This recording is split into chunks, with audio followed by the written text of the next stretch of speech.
Le sarcophage de Joncel et la légende de Sainte-Anne de Capimont. Dès que l'on débouche sur la petite place de Joncel, en Languedoc, on aperçoit, non sans étonnement, encastré dans un pilier de soutènement, des anciens remparts qui enclavent l'église, un sarcophage qui aussitôt arrête l'attention. Pourquoi ici un pareil vestige funéraire et d'où sort-il? Personne ne vous donne d'explication. On l'a trouvé ici avec des ossements, enfoui dans un pré, et on l'a mis là simplement parce qu'il aurait fallu le mettre ailleurs. Ceux qui restent indifférents aux gestes du passé n'insistent pas, se contentant des dires superficiels des indigènes joncellois. Mais quelquefois, il arrive que certains s'intéressent aux légendes cévenoles, poussant plus loin leur investigation, et voici ce qu'au sujet du sarcophage, ils pourront apprendre à la manière d'un conte de fées. Il y avait une fois une jeune bergère qui, au gage du seigneur du Poujol, avait mission de garder ses moutons.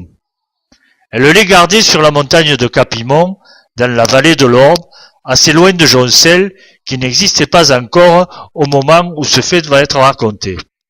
Cette bergère s'appelait Anne, Anne du Mazelet. Un beau jour, un chasseur, égaré à la poursuite de sangliers dans les bois touffus de l'Escandorgue, déboucha tout à coup par un sentier à flanc de falaise sur le plateau de Capimont. Anne du Mazelet s'y trouvait ce jour-là avec ses moutons, enfilant sa quenouille, et son attention était si grande qu'elle n'aperçut le nouveau venu que lorsque celui-ci lui eut adressé la parole. Par Saint Galamus, prisonnier des Romains, qui mourut, dit-on, sur cette montagne, à quoi pensez-vous donc, gente demoiselle, de filer ainsi la quenouille, quand on est jolie comme vous l'êtes, et que votre place serait plutôt dans un château, à broder la soie des Cévennes, que sur ce mauvais chemin, à broder du chanvre, rouilli par les eaux rouges de l'Eusclade. Les yeux bleus, étrangement naïfs de la jeune bergère, s'écarquillèrent aussitôt, et elle se mit à rire, d'un rire clair et incisif, qui sonnait plus clair que le cristal de ses dents. Et ce rire semblait dire au chasseur, qu'elle voyait pour la première fois, « Je fais ce que je dois, et non autre chose. Je suis bergère, et voilà tout. » L'inconnu s'enhardit. « Comment t'appelles-tu, fillette? Toi dont les grands yeux bleus sont plus bleus que le ciel, et dont le rire est plus cristallin que les cascatelles de l'Orbe, roulant des eaux vives sur les galets de quartz ambre de la montagne. Anne du Mazelet, sire, pour vous ouïr. Eh bien, Anne du Mazelet, dès cet instant, sans connaître ni ton maître ni ta famille, je te prends à mon service. Tu habiteras le château que tu vois là-bas en face de cette montagne-ci, le château de Mourcoirol. Tu l'as dit, jeune bergère, car je suis le baron de Mourcoirol, lui-même, Icial de Mourcoirol. Mais le baron de Mourcoirol, à cette époque, n'avait pas bien reluisante. Il était connu, en effet, comme ayant des sentiments pervers, autoritaires et cruels. On ne l'abordait qu'en tremblant, et on le fuyait le plus possible. Anne du Mazelet avait ouï cela et d'autres choses encore, qui jetèrent de l'instant un froid profond dans son être, et comme elle restait tout interdite. « Allons, fit le baron de Mourcoirol, c'est entendu, je t'emmène. Laisse les moutons et tes brebis, ton maître saura bien les retrouver. » Mais Anne, prise à ces mots d'un saisissement extrême, ne put articuler aucune parole, et devant son trouble, le baron reprit aussitôt. « Ton maître, ai-je dit, mais qui donc est-il? » « C'est le seigneur du Poujol. Le seigneur du Poujol, ce vicomte de Tézan, ce damoiseau enfariné, qui n'a dans ses veines que du sang de truand. Ah! Vraiment, je suis fort aise de le savoir. Mais dès maintenant, entends-tu, Anne du Mazelet, ce n'est plus lui qui sera ton maître, mais le baron de Mourcoirol, qui descend d'une lignée noble. » Les grands yeux bleus de la demoiselle s'écarquillèrent à nouveau, mais cette fois d'une façon étrange. Et en scrutant le regard du noble chasseur, il semblait empli d'une luminosité surnaturelle qui ne manque pas de surprendre l'autoritaire baron. Oh oh, Anne du Mazelet, tu as des yeux qui parlent pour toi, et je comprends déjà ce qu'ils veulent dire. C'est que tu acceptes avec joie l'offre que je te fais. Jamais! L'instant était critique. Que pouvait faire pour se défendre contre une brute autoritaire une jeune fille armée d'une quenouille? Appeler au secours? Sur les rochers déserts de Capimont, sa voix s'y serait perdue, sans écho, et elle était bien seule, à la merci du seigneur de Mourquarol. L'instant était critique, en effet, car déjà, le pervers baron s'avançait. Il s'avançait, l'œil en feu, les mains tendues vers la frêle fillette, qui, dans sa terreur, poussa un cri. « N'avancez pas, ou je me jette au bas des rochers. Que m'importe ton désespoir, car tu seras à moi vivante ou morte. Ni vivante ni morte, jamais. » Anne, se détachant brusquement de l'étreinte du baron, s'élançant d'un bond formidable dans le vide de la falaise, où des mains invisibles la reçurent et la portèrent dans le ciel, tandis que son ravisseur, entraîné dans son sillage, disparut lourdement dans une faille des rochers. Des gens du Poujol qui passaient à ce moment-là, dans le chemin de l'Escandoune, virent alors cette chose merveilleuse, une jeune fille planant dans le ciel et qui lentement descendait vers la borde du Mazelet, sise au bas de la montagne où elle disparut à leur vue. Au Poujol, à leur arrivée, ils racontèrent la surprenante nouvelle, au point que la chose, allant aux oreilles du seigneur, celui-ci désigna des hommes d'armes pour enquêter sur le fait et savoir la vérité. Mais voilà que les hommes du vicomte de Tézan, arrivant au pied des falaises de Capimont, à l'endroit désigné, comme étant celui où la jeune fille avait pris son essor vers le ciel, entendirent des gémissements. Plus de doute, un être humain, un blessé, était là. Ils cherchèrent dans les infractuosités des rochers et eurent bientôt découvert, dissimulé sous un buisson de térébenthine, le corps ensanglanté du baron de Mourquarol. La civière fut vite improvisée et le blessé transporté en l'église de Rède, où le prieur, se rendant compte de son état, lui donna tout d'abord l'absolution. Et Anne, direz-vous, Anne, miraculeusement sauvée de l'étreinte du baron, son farouche ravisseur, fut déposée avec délicatesse et mystérieusement dans sa rustique couchette de la borde du Mazelet, et cela sans donner le moindre éveil à la maison.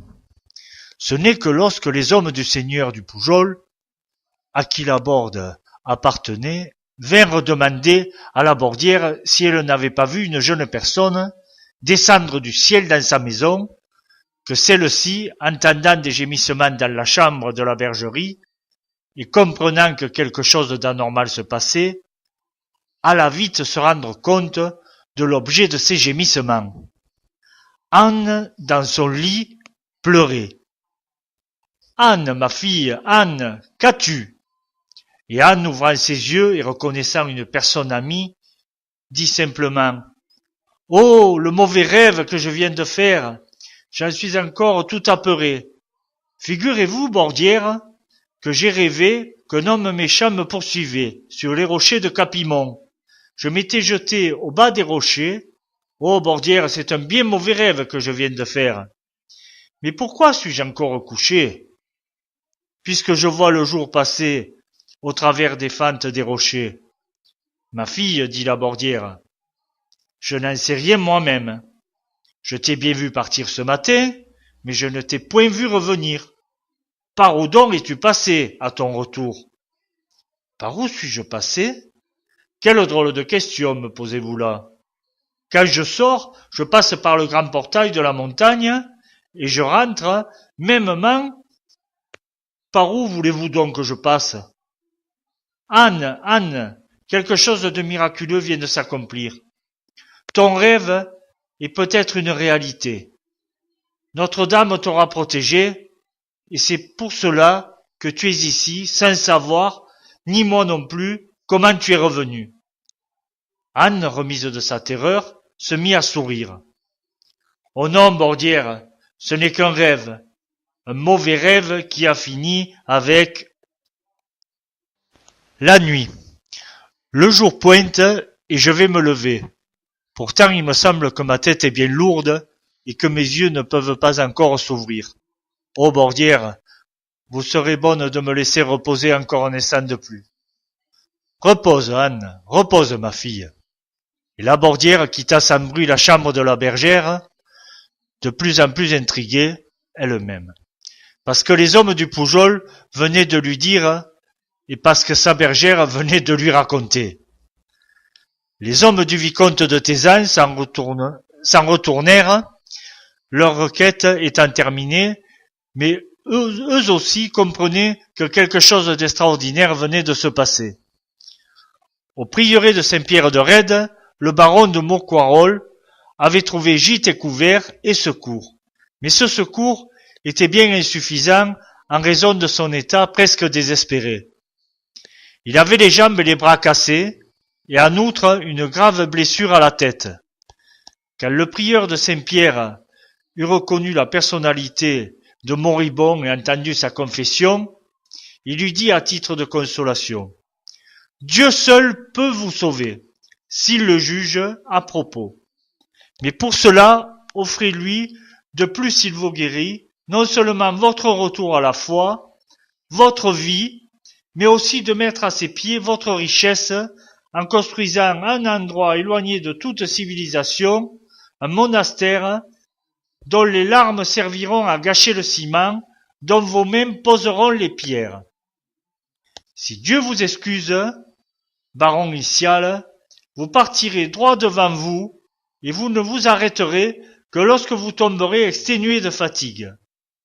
Là où se produira votre chute sera le lieu où vous élèverez le monastère qui vous ensevelira à jamais pour le rachat de vos crimes et de vos péchés.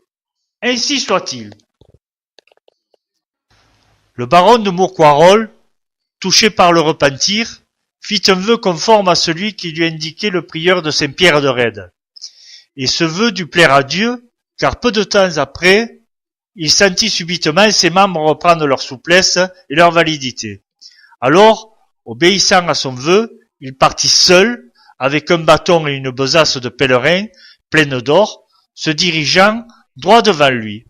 La vallée du Gravezon lui paraissait plus sauvage que celle de l'Orbe, où il s'engagea, mais il n'arriva pas au bout de la vallée, car il tomba, exténué de fatigue, avant de l'atteindre.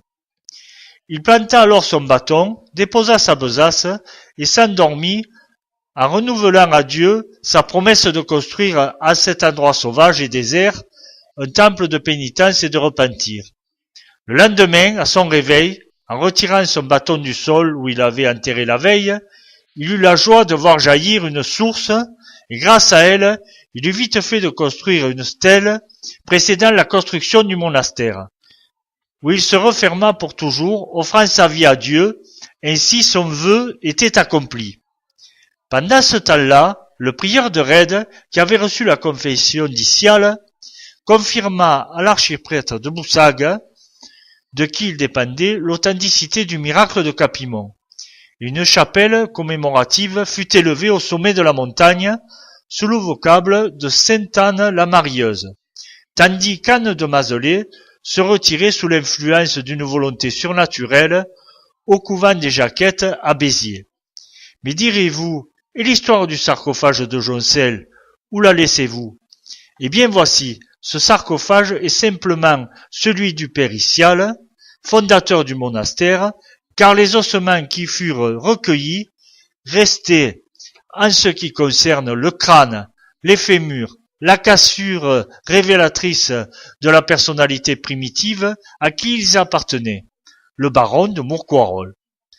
Joncel porta à un moment le nom de Iciat Villa, mais des joncs abondants ayant poussé au bord de la source qui existe encore, capté sous une voûte romaine, il prit par la suite celui de Celle de Jon, et par intervention des mots, Jon, Celle,